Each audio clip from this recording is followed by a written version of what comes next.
Voici des pays en Europe qui ont utilisé du charbon jusqu'il y a 30 ans. Voici des pays qui ont pollué le monde entier et maintenant on veut nous faire des leçons.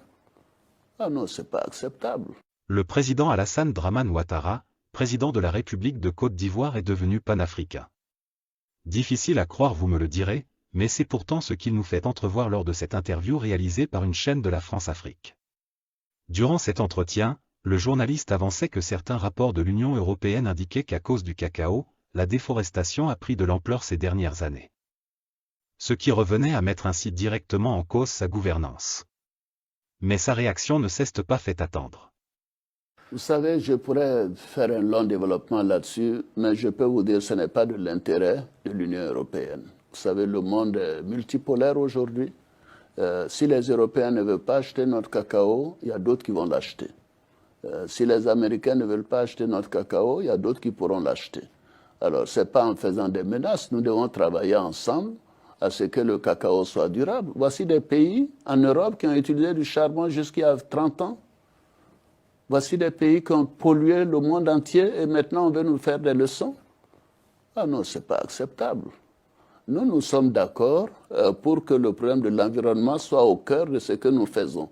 Mais qu'est-ce que l'Afrique représente en matière de pollution? 4%. Et les 96%, quels sont ceux qui le font? C'est les Occidentaux. Et vous vous êtes développés comment? C'est de la malhonnêteté. Alors non, il faut arrêter. Il faut qu'on travaille à trouver des solutions. Vous savez, il faut qu'on se dise que nous avons une génération de chefs d'État, une jeunesse maintenant, qui connaît ses responsabilités et qui estime que nous ferons ce qui est bien pour nos pays, pour nos peuples. Nous ne voulons pas l'importation d'idéologie, ni de culture, ni de constitution, etc. C'est terminé ça. Il faut que la considération soit de part et d'autre dans les relations entre l'Europe et l'Afrique. Tous ces engagements qui ne sont pas respectés, j'espère que cette fois-ci on va en parler. Il faut que les engagements soient respectés. Qu'est-ce que nous avons à faire avec toutes ces pollutions des érosions côtières? Qu'est-ce que nous avons avec toutes ces intempéries qui tuent des gens chez nous? Ce n'est pas nous qui créons les problèmes difficiles en matière de pollution. Non, non, écoutez, nous allons en parler.